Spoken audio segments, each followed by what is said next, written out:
Kui narratiiv, mis demoniseerib juute ja Iisraeli, levib sotsiaalmeedias, poliitikas ja ajakirjanduses kiiremini kui tõde, siis kuidas võidelda valejutuga ja mida seadus tegelikult teha saab? Mina olen Ilana Masel-Diamant ja see on Basic Law. Täna tervitame taas professor Alan Dershowitzi pärast hiljutist vestlust Dan Dikeri ja Khaled Abu Dawamitiga GNS-is Nicolas Christophe'i hiljutise laimava artikli teemal. Ma tahan kasutada seda artiklit ühe näitena suuremast väljakutsest, millega juudid Iisraelis täna silmitsi seisavad, et mõista, mida me saame sellega ette võtta. Ja kes oleks parem kui professor Dershowitz? Tere tulemast tagasi ja aitäh, et meiega liitusite. Aitäh, et mind kutsusite, hindan seda. See on tõeline rõõm ja privileeg. Hästi, alustame siis Christophe'i artiklist ja proovime kiiresti liikuda laiemate teemade juurde ning vaadata seda sõnavabaduse ja juutide turvalisuse küsimust strateegilisemast vaatenurgast. Aga kokkuvõtteks sinu seisukohast artikli suhtes ja milliseid õiguslikke samme võiks astuda selles sisalduvate valeväidete vastu, sa selgitasid, et sinu arvates laimuhagi ei oleks võimalik. Iisrael näib siiski ühe sellisega edasi liikuvat. Kas sa võiksid üldiselt selgitada, mida on vaja selleks, et hageja võidaks laimu asjas? See sõltub riigist, kus nad kohtusse kaebavad. Reeglid on erinevad, jah. Ja siis Inglismaa, Kanada, Austraalia, Iisrael teiselt poolt. Ameerika Ühendriikides on see juba eos läbi kukkunud, sest ühtegi konkreetset isikut, nimepidi nimetatud või selgelt tuvastatavat isikut ei ole pahatahtlikult laimatud. Ja selleks, et kohtus võita, peab üksikisik, mitte riik ega valitsus, suutma tõestada, et teda on kahjustatud valeväidetega, mille kostja avaldas hoolimatu ükskõiksusega või tahtlikult. Selles juhtumis seda ei juhtu. Nüüd Inglismaal, Kanadas, Austraalias ja teistes riikides ei pruugi olla sama täpsust. Nii et on võimalus, et nendes riikides esitatakse kohtuasju. Iisraelis on loomulikult laimuasjades välja mõistetav kahjuhüvitis alati väga väike, kuid siiski saab sümboolselt kohtuasja esitada. Vaatame, olgem väga selged.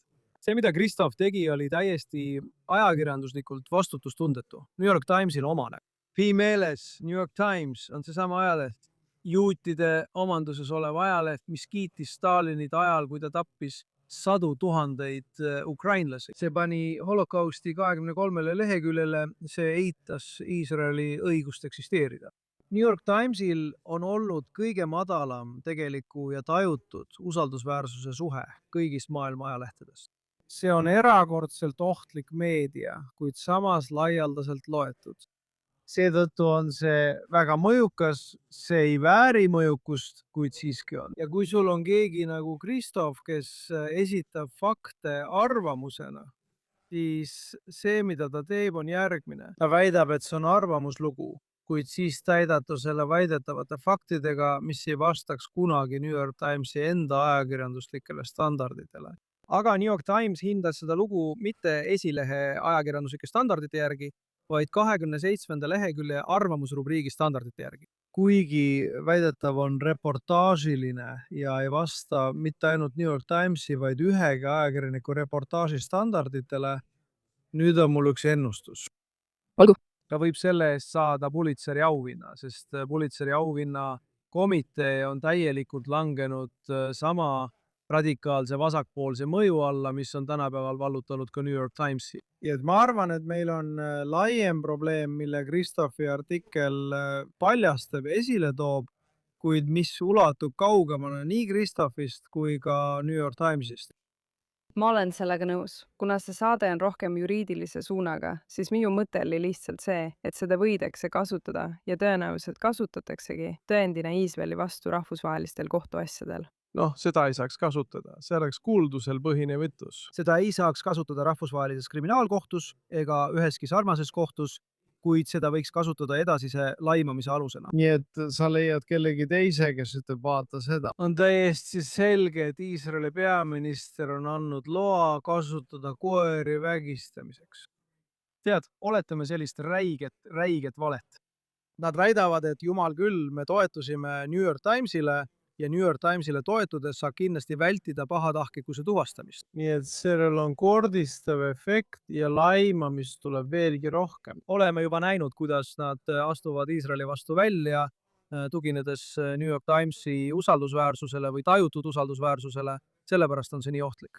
nii et ma liigun varsti selle suurema probleemi juurde, millele olete tähelepanu juhtinud ja mida te, ma arvan, varsti oma kontekstis ülemkohtus vaidlustama hakkate. aga ma tahan lihtsalt küsida, arvestades kõiki neid ebatäpsusi, mida saab tõestada, olgu see siis härra Christophi enda puhul, kes ei ole mitte ainult Iisraeli teemal, vaid ka Romney puhul, tal on olnud mitu suurt probleemi, mille eest ta on pidanud vabandama ja parandusi tegema minevikus.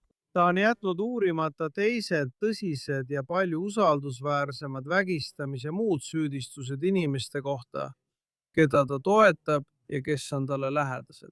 Nii et ta ise on rakendanud uskumatud topeltstandardid selles, mida ta uurib ja millest ta räägib. Siis on küsimus ka selles, kas küsimus puudutab teda või New York Timesi, sest ilmselgelt on see ju väljaandja, see maksab talle palka. See maksab, kus on see piir, millest väljaanne ei tohiks ega saa üle astuda, enne kui teda hakatakse ebatäpsuste eest vastutusele võtma? Ülemkohus on selle künnise täitmise peaaegu võimatuks teinud. Mul on praegu Ameerika Ühendriikide kohtus pooleli kohtuasja CNN-i vastu. CNN valetas tahtlikult, teadlikult ja pahatahtlikult, kui ma ütlesin Ameerika Ühendriikide senati ees, miljonite inimeste ees, et presidenti saab tagandada. Ja tuleks tagandada, kui ta paneb toime kriminaalse teo või kriminaalse iseloomuga teo vastavalt põhiseaduse sättele, mis lubab tagandamist riigireetmise, altkäemaksu või muude raskete õigusrikkumiste eest. Siis need kaks pahatahtlikku kõigevastast saatejuhti ütlesid, et Dershowitz väidab, et Trump ei saa tagandada isegi siis, kui ta paneks toime tõsiseid kuritegusid nagu väljapressimine, mõrv, vägistamine, mis iganes. See oli lihtsalt tahtlik ja teadlik vale. Ning madalama astme kohtud leidsid, et see oligi vale. Leidsid, et mind laimati, kuid ütlesid, et ajakirjanikud olid liiga rumalad, et mõista, et see, mida nad ütlesid, oli vale. Nii et neil polnud pahatahtlikkust, mis oleks võimaldanud mul kohtusse kaevata. CNN-i puhul kasutati rumaluse kaitset. Põhimõtteliselt seda nad ütlesidki. Ja see küsimus on nüüd ülemkohtus arutamisel. Ma tahaksin sellest rohkem kuulda, aga kuidas kohus üldse kindlaks teeb, kas oli tegemist teadliku pahatahtlikkusega? Kui sa ütled, et see on peaaegu võimatu standard, mida täita, siis kuidas oleks üldse võimalik seda tõestada, välja arvatud juhul, kui keegi kirjutab? Ma panen selle artiklisse ja teen seda puhtast pahatahtlikkusest. See on peaaegu võimatu, sest kohtud toetuvad selles asjas kostjate eitustele kohtueelsetes vande all antud ütlustes. Eitused sisuliselt ütlesid, et me oleme liiga teadmatud, liiga rumalad, liiga lollid, liiga vähe informeeritud, et teada, et Dershowitz ütles seda eelmisel päeval televisioonis, mida me vaatasime, ja sellest ei piisanud. Kui sellest ei piisa, siis ma ei tea, kas eituse korral on seda üldse võimalik tõestada. Kõik, mida sa pead tegema, on eitada ja siis võidadki pahatahtlikkuse küsimuses. Nii et me oleme palunud ülemkohtul muuta standardit, kui tegemist on eraisikutega nagu mina. Neil võib olla kõrge standard, kui tegemist on valitsusametnike või valitsuste endi kritiseerimisega. Aga kui rünnatakse eraisikuid, siis peaks olema veidi lihtsam pahatahtlikkust tõestada. Praegu on see peaaegu võimatu. Kas sinu arvates oled sa avaliku elu tegelane? Kas see on nii? Ma olen avaliku elu tegelane, selles pole kahtlustki, aga ma ei ole avalik ametnik. See on suur erinevus, kui me teeme selle vahe meie arutelus. Avalikel ametnikel on immuniteet. Neid ei saa kohtusse kaevata. Neid toetatakse riigi rahaga. Neil on terve rida asju, mida mul kui eraisikul, isegi kui olen avaliku elu tegelane, ei ole. Mul ei ole puutumatust. Kui ma ütlen, et CNN-i reporter oli rumal ja pahatahtlik, võivad nad mind kohtusse kaevata. Nad ei ole seda muidugi teinud, sest nad teavad, et see on tõsi. Aga nad võivad mind kohtusse kaevata. Kuid nad ei saa kaevata Ameerika Ühendriikide presidenti, nad ei saa kaevata senaatorit ega kongressiliiget. Nii et valitud ametnike ja avalike ametnike vahel on tasakaalutus.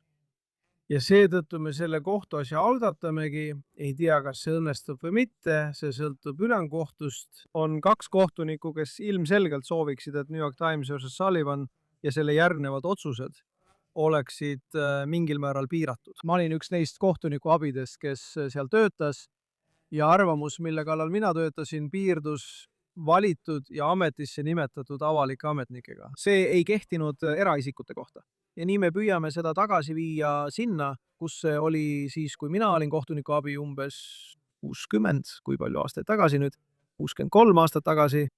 Ma tõesti nägin ühte intervjuud, kus te ütlesite, et olite selle kallal töötanud. Ja ma arvan, et me peaksime säilitama võib-olla mitte kogu Sullivani juhtumit, aga põhimõtteliselt selle otsust ja põhjendust, sest te ütlete, et see ja sellele järgnenud lahendid on sisuliselt loonud tänapäevased sõnavabaduse standardid. Jah. Sõnavabadus on olnud eriti oluline. See on paljude küsimuste keskmes, mis Ameerika juutidel praegu on. Mitte ainult Ameerika juutidel, vaid kindlasti ka kohas, kus kehtib põhimõtteliselt absoluutne standard. Isiklikult kipun ma seda toetama, kuid arvan, et nüüd tekib selle kohta mõningaid raskeid küsimusi, mille üle tuleb järele mõelda. On suur erinevus New York Times versus Sullivani enda ja selle järglaste vahel. Üldiselt toetan ma New York Times versus Sullivani otsust. Me lihtsalt peame seda selgitama, mitte lihtsalt tead küll. Olgu, kui sul on avalik ametnik, nagu näiteks Kurd. New York Times versus Sullivani juhtumis oli tegemist lõunaosariigi šerifiga, kes tegi avaldusi ja New York Times ründas seda varitud või määratud ametniku ülemkohus. Otsustas, et selleks, et New York Timesi vastu võita, pead sa tõestama mitte ainult seda, et nende öeldu oli vale, vaid et see oli teadlikult vale, hooletult vale, pahatahtlikult vale või hoolimatult vale. See on okei, aga siis rakendasid nad seda ka inimeste suhtes, kes sattusid avalikkuse ette kogemata, näiteks keegi, kelle kodu sisse murti. Nad ei toonud end ise avalikkuse ette, kuid neid hinnati sama standardi järgi nagu valitud ametnikke. See oli väga suur viga. Siis läksid nad veelgi kaugemale ja ütlesid, et pahatahtlikkuse tõestamiseks tuleb seda teha mitte tavapäraste standardite järgi, vaid selgete ja veenvate tõenditega, mida on väga raske tõestada, eriti kui teine pool saab seda eitada. See ongi New York Times versus Sullivani järglaskohtu praktika, mis on loonud ajakirjanike seas teatud kultuuri, kus nad valetavad karistamatult ja nende väljaandjad lubavad neil karistamatult valetada. Sest nad teavad, et välja arvatud erakordsed asjaolud ei saa nad praeguste standardite järgi laimu asjas võita. Kuidas te soovitaksite seda kitsendada, ilma et samal ajal hävitaksite Ameerika ainulaadse arusaama sõnavabadusest? Esiteks, Ameerikal ei ole ainulaadset arusaama sõnavabadusest. See on anglo-Ameerika lääne demokraatlik sõnavabaduse standard. Seda ei rakendata Ühendkuningriigis samamoodi. Ei, aga tead, enamikus neis teistes riikides on tegelikkuses sama palju sõnavabadust kui Ameerika Ühendriikides. Standardid on erinevad ja kohtuasjad võivad olla erinevad. Ma säilitaksin osa sellest, aga mitte kõike. Ma ei arva, et see pahatahtlikkuse nõue, mida tuleb tõendada selgete ja veenvate tõenditega, peaks kehtima ametis mitteolevate inimeste, tavaliste töötavate ameeriklaste kohta, kellel ei pruugi olla samu ressursse nagu valitsusel ega samu privileege ja immuniteete nagu valitsusel. Võtame näiteks senaatorid. Senaatorid võivad senati saalis öelda ja praktiliselt teha ükskõik mida. Nad on täielikult immuunsed. Seega peaksid nad loomulikult olema kõige rangema avaliku kontrolli all. Aga tavalistel kodanikel, isegi kui nad on avalikkuse tähelepanu all, ei ole seda sama privileegi. Ja ma arvan, et sõnavabadus väheneb, mitte ei rakendu, kui kohtusse kaevamine tehakse liiga raskeks ja meediat julgustatakse levitama valesid, mis toetavad nende narratiivi. Ja ma arvan, et Christophi juhtum on selle täiuslik näide. Mõnes maailma osas saab kohtusse kaevata isegi siis, kui oled riik või organisatsioon. Isegi idee. Näiteks Kanadas on vihakõne kuriteod, mis karistavad juudi rahva vastu suunatud rünnakuid. Ameerikas mitte. Seal võib juudi rahva vastu rünnata karistamatult. Sa võid trükkida uuesti Sioni tarkade protokolle, ilma et oleks vähimatki võimalust kasutada mingitki õiguskaitsevahendit. Ja ma arvan, et paljud ameeriklased tunnevad, et see läheb liiga kaugele. Sa oled tuntud Skokie juhtumi arutamise poolest, millest ma tahaksin nüüd sinuga rääkida. Minu jaoks on küsimus selles, kas sinu seisukohad sõnavabaduse kohta on pärast Skokie juhtumit, mida sa peaksid kirjeldama, ja praegusel ajastul muutunud? Olgu, ma olin Skokie juhtumi ajal Ameerika Kodanikuõiguste Liidu riikliku juhatuse liige ja ma toetasin tugevalt nende neonatsist jõhkardite õigust teha oma kohutavaid antisemiitlikke avaldusi Skokie tänavatel, piirkonnas, kus elas palju holokausti üleelanuid. üks põhjus selleks oli see, et tol ajal ei kujutanud natsid Skokie elanikele ega ameeriklastele mingit ohtu. Nad olid tüütud ja raskesti talutavad, kuid tol ajal ei olnud antisemitismil mingit toetust.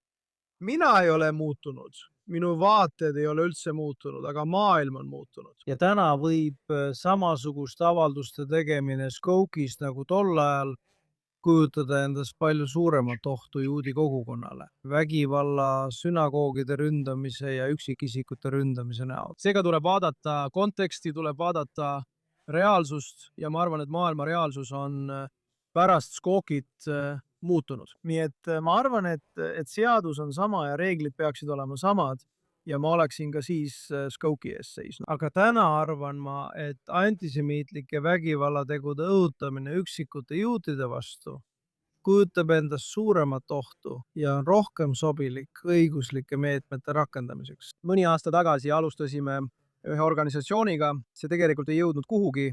Selle nimi oli Löö juuti, me kaebame su kohtusse. Ja me tahtsime algatada kohtuasju kõigi vastu, kes ründavad üksikuid juute Brooklynis või mujal. Ja need rünnakud on sagenenud. Ja me näeme seda täna üle kogu maailma, eriti Inglismaal, üha enam Kanadas ja Austraalias ning kindlasti ka Ameerika Ühendriikides. Nii et juudid on täna haavatavamad kui kunagi varem alates 1932 aastast.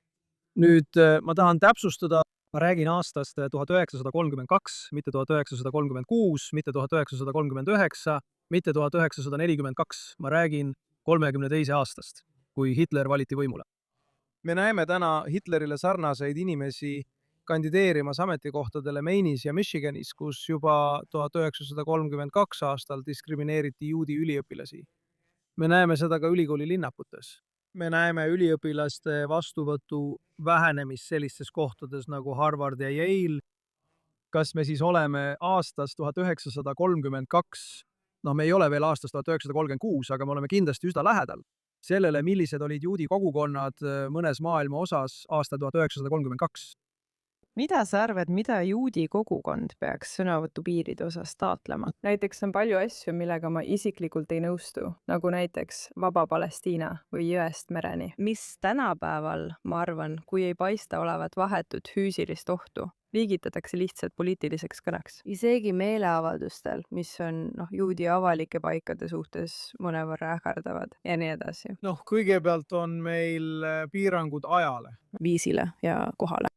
Ja, näiteks kui jõugud tulevad minu sünagoogi Park Easti New Yorgis ette ja käituvad ähvardavalt, siis politsei seab üles tõkked. Sul ei ole õigust minna otse vanema juudi juurde, kes läheb šabatil sünagoogi, talle näkku minna, teda ähvardada ja hirmutada. Sul on õigus seista 100 jardi kaugusel sünagoogis plakatitega, millel on kirjas, et juudid on kurjad. Sioni vanemate protokollid, tead küll. Iisraellased kasutavad koeri vägistamiseks. Sa võid seda teha seni, kuni oled piisavalt kaugel ega hirmuta inimesi füüsiliselt või võib-olla isegi psühholoogiliselt ega takista neil kasutada oma usuvabadust, mis on tagatud USA põhiseaduse esimese parandusega. Ma tean paljusid inimesi, kes ei käi enam sünagoogis, sest nad kardavad, mis nendega võib juhtuda, kui nad sinna lähevad. Nad kardavad esiteks, et sünagoogi võidakse rünnata relvade või pommidega, aga isegi vähem dramaatiliselt kardavad nad, et neid hirmutatakse teel sünagoogi. Neid võidakse rünnata. Neile võidakse karjuda. Neile võidakse peale karjuda. Nii et sul võib olla nii sõnavabadus kui ka usuvabadus, kui sa nõuad, et protestijad seisaksid teatud kaugusel nii, nagu nad peavad seisma Ameerika Ühendriikide presidendi puhul. Sa ei saa minna presidendi juurde ja karjuda neid asju, mida inimesed presidentidele karjuvad. Sa pead temast eemale seisma. Seal on muidugi eriline vajadus kaitsta presidenti, aga samamoodi on eriline vajadus kaitsta sünagoogi külastajaid, mošee külastajaid ja kiriku külastajaid. Ma arvan, et me peame väga hoolikalt vaatama ajale, kohale ja viisile seatud piiranguid sõnavabadusele, mis ei mõjuta sõnavabaduse sisu. Nii et sul on õigus hüüda, Palestiina saab vabaks Jõest mereni. Ja muide, standard peab olema identne. Kui sa saad seda öelda juutide kohta, pead sa saama seda öelda ka mustanahaliste kohta. sa pead saama seda öelda naiste kohta, sa pead saama seda öelda geide kohta. Ei saa olla ühte reeglit juutide jaoks. Ja just nii ongi täna ülikoolides. Tänapäeva ülikoolides, kui mõni tudeng ütleks mustanahaliste naiste või geide kohta seda, mida nad ütlevad juutide kohta, visataks nad välja.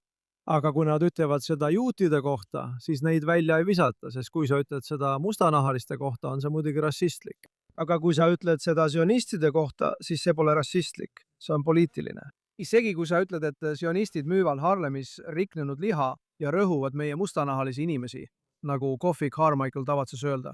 Või kui sa ütled, nagu Tucker Carlson ütleb, et tead, need on sionistid, mitte juudid. Ei, ma pole kunagi midagi halba juutide kohta öelnud, ütles Tucker Carlson. Need on sionistid, kes kontrollivad meediat ja kontrollivad riiki ning kontrollivad majandust, kõiki neid asju. Just sionistid tõid orjakaubanduse Ameerikasse, nagu ütleb Louis Farrakhan.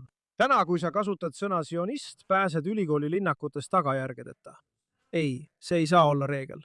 Vaata tänast California ülikooli. Sa ei saa rääkida umbes 13 klubides. Need on ametlikud klubid, mida rahastatakse osariigi ja föderaalsete vahenditega.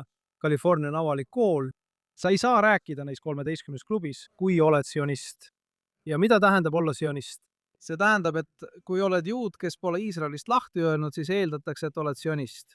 Ja nii kasutatakse sõna sionist kattevarjuna või eufemismina. Neil on võimaldatud öelda juutide kohta selliseid asju, mida nad ei saa öelda mustanahaliste, geide, immigrantide, latiinode või teiste kohta. Eeldatavasti on ebaühtlane jõustamine midagi, millega saab tegeleda kas osariigi või föderaalsel tasandil. Nad pole piisavalt teinud, et nõuda ühtset standardit. Enamik koole ei nõua isegi ühtset standardit. Ma loodaksin, et osa tänastest läbirääkimistest föderaalvalitsuse ja selliste koolide nagu Harvardi vahel nõuaks ühtset standardit. Ainuüksi antisemitismi definitsiooni aktsepteerimisest ei piisa, vaid see peab olema identne teiste keelatud vaenugruppidega. Et ülikooli linnakus ei tohiks neil olla lubatud sõna võtta. Ülikooli professorid ei saaks täna isegi Lõuna-Aafrika kohta öelda seda, mida nad ütlevad Iisraeli kohta. Sest kui seda öeldakse Lõuna-Aafrika kohta, peetakse seda rassistlikuks, kuna Lõuna-Aafrika on valdavalt mustanahaline riik. Iisrael aga valdavalt juudi riik. Iisraeli kohta võib öelda, mida iganes soovid. Seega on see ühtne standard, mida tuleb rakendada mitte ainult juriidiliselt, vaid ka moraalselt juutide ja juudi rahvusriigi suhtes. Mul on selle kohta veel üks küsimus, enne kui liigun teema juurde. Kuidas hea kõne võitleb halva kõnega, mida sa pidevalt rõhutad? Õige. Millega ma samastun, aga tegelikult kirjutas üks kuulaja mulle, kui mul oli üks monoloog, kus ma kaitsesin üsna kirglikult sõnavabadust sõnavõtukeeldude vastu. Osaliselt sellepärast, et ma ei usu, et need tegelikult toimivad ja osaliselt sellepärast, et ma hindan väljendusvabadust. Ma olen nõus. Ja ma arvan, et need on tähelepanu kõrvaljuhtimine sellest, mida tegelikult tuleks teha. Aga ta tõi välja huvitava keerukuse. Ta ütles, et on olemas selline kõne koos toime probleem. Näiteks isegi kui öelda midagi kohutavat, näiteks, et kõik sionistid peaksid surema, siis iseenesest ei pruugi see olla sõnavabaduse rikkumine. Aga kui sinu kõrval protestil olev mees ütleb ka, et näe, see mees seal on sionist, siis kokkuvõttes on sul sisuliselt tegemist füüsilise ähvardusega. Kuidas sa sellega toime tuled? Sest kumbki neist ei pruugi olla öelnud midagi, mis oleks ebaseaduslik. Ma arvan, et sa pead sellele mõtlema kontekstis. Sa mõtled kõnest mitte eraldiseisvana, vaid kontekstis. Ja kui sul on kaks inimest koos, üks ütleb, et juudid peaksid surema ja teine ütleb, et siin on juudid. Kindlasti, kui nad tegutsevad koos, on sellest piisav, et neid vandenõus süüdistada. Aga oletame, et nad tegutsevad eraldi. Nad ei tunne üksteist. Ja üks inimeste grupp karjub, tapke sionistid, tapke sionistid. Ja teine inimeste grupp ütleb, siin on sionistid. See on sionist, see mees on sionist. See on raske küsimus. Kui nad jätkavad, esimene grupp jätkab ütlemist tapke sionistid pärast seda, kui teine grupp näitab, kes sionistid on. Sellest piisab, et kriminaliseerida vastavalt Brandenburgi otsusele, mis käsitleb vahetu kahju õhutamist. See on väga hea küsimus. see on selline küsimus, mida ma oleksin esitanud eksami küsimusena, kui ma õpetasin Harvardi õigusteaduskonnas. Ma annan selle küsimuse tagasi Daniel Rothenbergile, kes selle esitas, aga ma ei ole kuulnud eriti paljudest juhtumitest, kus seda teooriat oleks kasutatud. Kui see ka käima läheb, siis on see talle suur tunnustus. Olgu, räägime siis heast kõnest versus halvast kõnest. Ma ütleksin, et minu küsimus siin on, ja ma vaidlen iseenda kalduvuste vastu. Minu küsimus siin on, hea kõne versus halb kõne on olnud arutelu teema juba sajandeid. Ja me oleme täiesti teistsuguses meediakeskkonnas. Sotsiaalmeedias võivad asjad hetkega viiruslikuks muutuda. Kui sa tõesti tahad rääkida kontekstist, siis me võime rääkida nooremast põlvkonnast, kes on ajalooliselt võrreldes varasemate põlvkondadega palju vähem informeeritud. Las ma peatun korraks. Lihtsalt tahan midagi rõhutada. Muidugi. Räägi põlvkonnast. Nemad on täna Ameerikale suurimaks ohuks. Tead, kui mina üles kasvasin, siis öeldi alati ära usalda kedagi, kes on üle 30. Nüüd pead mõtlema inimestele, kes on alla 30. Tuletame meelde, kes tõid Hitleri võimule? Noored üliõpilased Müncheni ülikoolist, Berliini ülikoolist, Heidelbergist, kes tõid Stalini võimule. Noored revolutsionäärid Peterburi ülikoolist ja Moskva ülikoolist, kes tõid Castro võimule. Eriti noored üliõpilased, kes tõid Pol Poti võimule. Kes tõid võimule paljud kõige kurjemad inimesed, kes on nii palju inimesi tapnud. Noored inimesed. Nii et ärge kunagi laske inimestel kasutada noorust ettekäändena. Noorus ei ole leevendav asjaolu. Ajalooliselt on see raskendav asjaolu. Seega pöörakem sama palju tähelepanu 16, 17, 18 ja 20 aastastele kui 50 või 60 aastastele. Nad kujutavad endast uskumatut ohtu. Samuti esindavad nemad tulevikku, samas kui vanemad inimesed esindavad minevikku. Seega arvan, et suurim oht juutidele täna ja suurim oht kõigi inimeste vabadusele on noored inimesed. Noored, rumalad ja teadmatuses inimesed, kes arvavad, et neil on vooruse monopol. Tagame, et pöörame tähelepanu nii neile kui ka vanematele inimestele. Seda perspektiivi arvestades tekib küsimus. Kas tegelikkuses seisab hea kõne täna halva kõne vastu? Ma tulen, et kindlasti juutide ja Iisraeliga seotud teemadel. See on juba pikka aega olnud kaitsepositsioonil, aga seda võiks öelda ka paljude teiste asjade kohta, mis mulle vabaduse maailmas laiemalt korda lähevad. Ja ma mõtlen, kas seda teooriat tuleks kohandada või sobitada praeguste tehnoloogiate ja sotsiaalsete suundumustega. Või kas me saame lihtsalt seda öelda, sellesse uskuda ja oma tõde katustel kuulutada ning loota, et see peab vastu. Mida sina arvad? Sõnavabadus on alati konteksti küsimus. Kõige rumalam väide, mida üks tark inimene on sõnavabaduse kohta kunagi öelnud, pärineb muidugi Oliver Wendell Holmesilt, kui ta ütles, et isegi kõige äärmuslikum sõnavabaduse käsitlus ei kaitse inimest, kes valelikult karjub täisteatris tulekahju. Ma mõtlen, kui uskumatult rumal väide see on. See on läbi aegade kõige tsiteeritum väide sõnavabaduse kohta ning see ei läbiks isegi 60 IQ testi. Muidugi, valelikult täisteatris tulekahju karjumine ei ole üldsegi kõne. See on nagu häirekella tõmbamine. Keegi ei ütleks, et valelikult häirekella tõmbamine, mis kõlab. On kõne, see ei ole kõne. Pole mingit vahet, kas karjuda tulekahju või teha brrr. Seal pole absoluutselt mingit vahet. Nii et Oliver Wendell Holmes pettis avalikkust selle tulekahju karjumisega. Ma ei taha kunagi kuulda, et keegi kasutaks seda võrdlust uuesti. See on kõige rumalam võrdlus üldse. Mida ülemkohtu kohtunik kunagi kasutanud on. Ja see on tekitanud rohkem kahju sõnavabadusele. Tuletame meelde seda juhtumit, millest see alguse sai. Juhtum, millest see alguse sai, puudutas gruppi Esimese maailmasõja vastaseid protestijaid, kes seisid värbamiskeskuse ees ja jagasid lendlehti. Lendlehti, mitte ei karjunud, vaid jagasid lendlehti. Ja lendlehed oli kirjas, et sul on põhiseaduslik ja seaduslik õigus mitte liituda sõjaväega, kui oled veendumusvastane.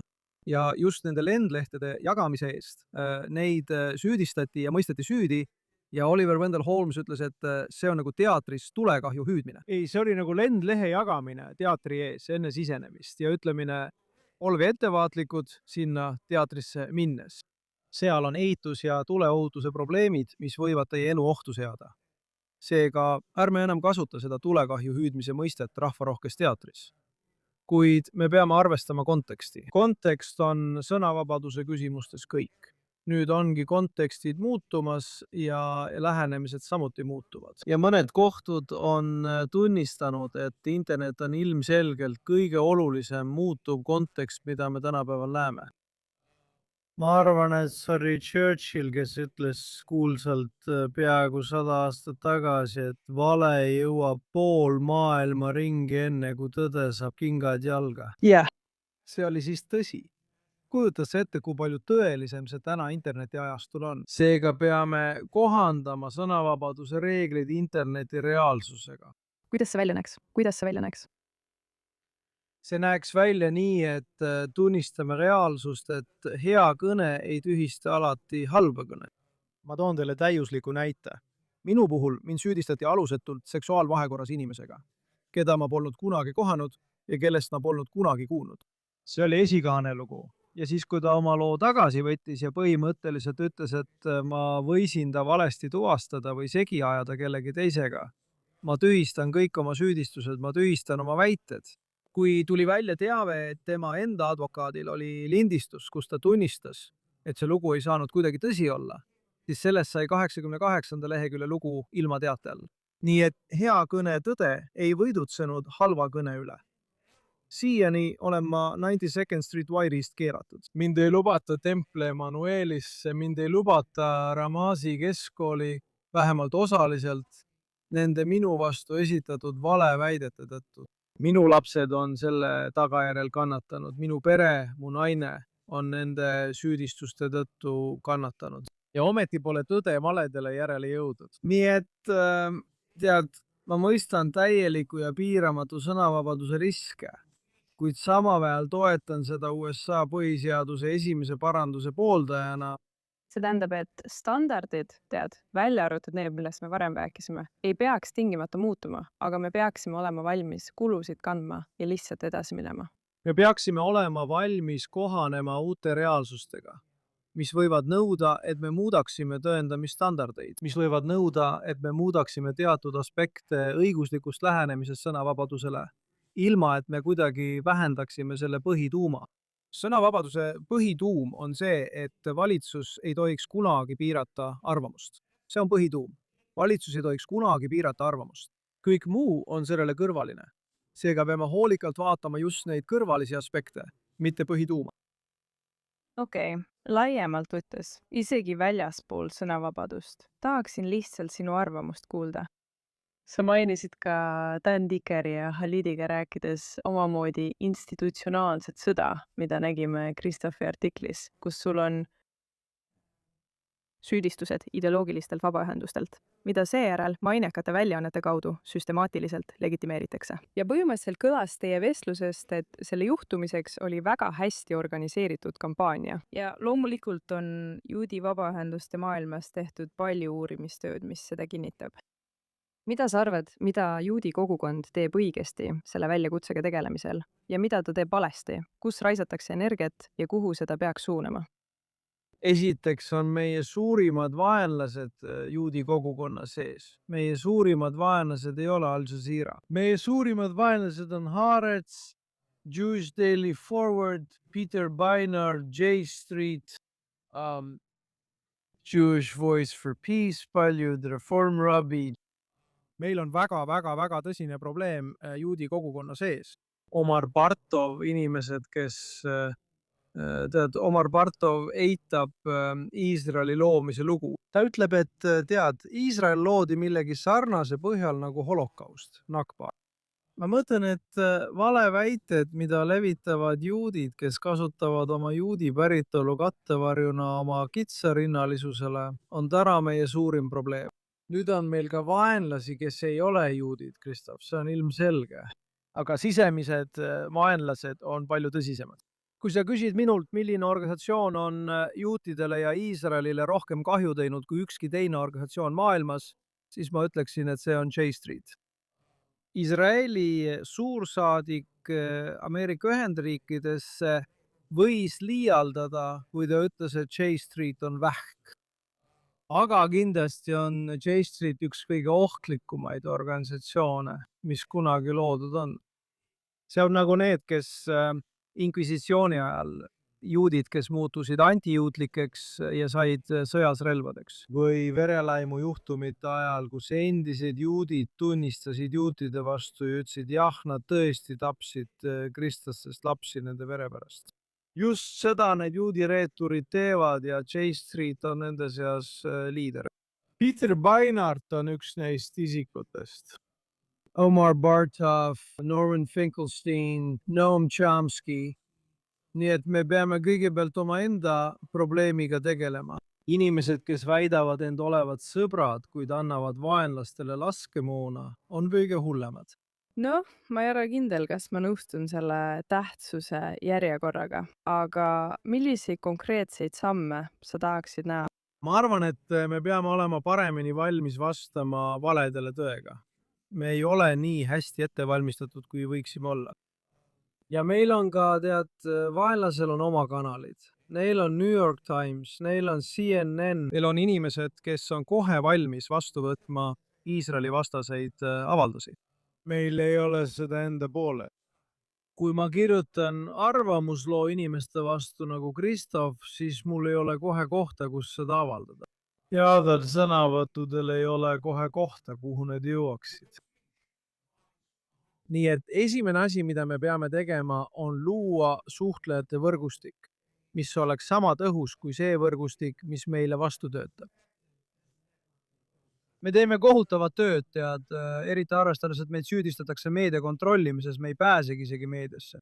Tundub, et meil on veelgi rohkem väljakutseid, kui ma selle saate alguses mainisin, aga sellest peame rääkima mõnel teisel korral. Ma hindan väga, et sa täna saatesse tulid. Ma ei taha lõpetada täieliku pessimistina. Ei, siis kindlasti lõpeta optimistliku noodiga. Ma tahan seda. Tead, Iisraelis öeldakse, et pessimist on keegi, kes ütleb, sa oled asjad nii halvaks teinud, et hullemaks minna ei saa. Ja optimist ütleb, saab küll. Ma arvan, et asjad võivad minna hullemaks, aga ma arvan, et need võivad ka paremaks minna. Ma arvan, et ma rääkisin varem noortest ja sellest, kui ohtlikud mõned noored on aastate jooksul vabadusel olnud. Aga üks asi, mille 7. oktoober kaasa tõi lisaks sellele, et paljud inimesed pöördusid Iisraeli vastu, oli see, et see tugevdas toetust Iisraelile paljude noorte juutide seas ülikooli linnakutes. Ja juudi organisatsioonid nagu Chabad, Stand With Us ja teised on taas elustunud ning muutunud väga-väga häälekaks ning Iisraeliga seotud juudi ettevõtmiste toetajaks. Et ma näen mõnede noorte seas põhjust optimismiks, kuid näen ka põhjust pessimismiks. Seega lõpetan ma segaste tunnetega. Ja ma lõpetan optimistlikult, usaldades tänapäeva noorte paremat poolt, et nad viivad meid õige väljaõppe ja tööriistadega sinna, kuhu meil on vaja jõuda. Kas sul oli see usaldus ka 1932 aastal?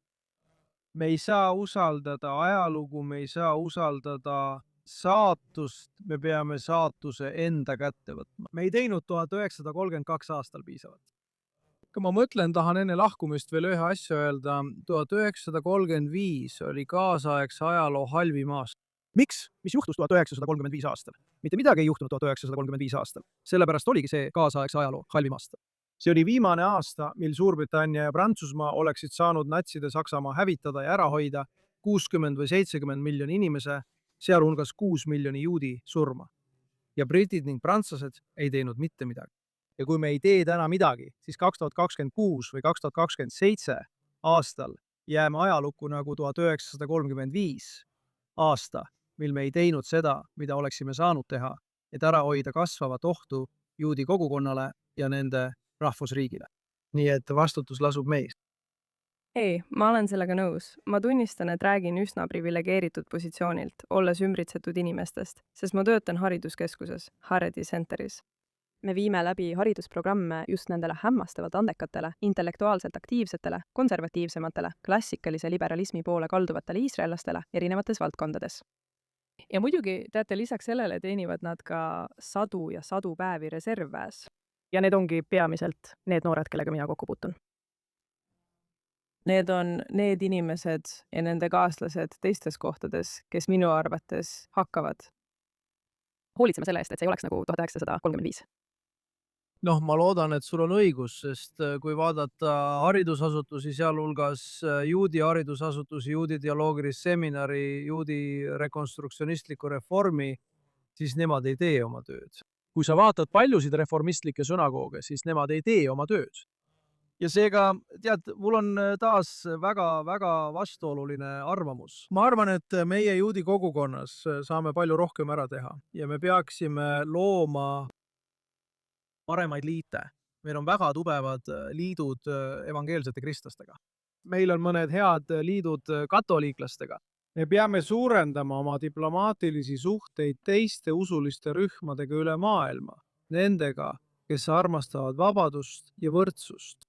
Aga ma ei saa teile öelda, et olen optimistlik selle suhtes, et me ei ela uuesti läbi 1935. Ma arvan, et otsus on meie teha ja me ei tee piisavalt. Ainus, mida ma saan teile isiklikult optimistliku noodina pakkuda, on see, et kui te järgmine kord Iisraelis olete, tahaksin väga, et te tuleksite ja kohtuksite mõne suurepärase inimesega, kellega me koos töötame. Aga praegu lõpetame sellel kahetisel noodil ja loodame jätkata mõnel teisel korral. Ja, ootan kohtumist teiega Iisraelis, ootan taas kohtumist mõne suurepärase iisraelasega, keda olen tundnud viimased 70 aastat. Aamen, aamen. Ja neile, kes sel nädalal Shavuoti tähistavad, häid pühi.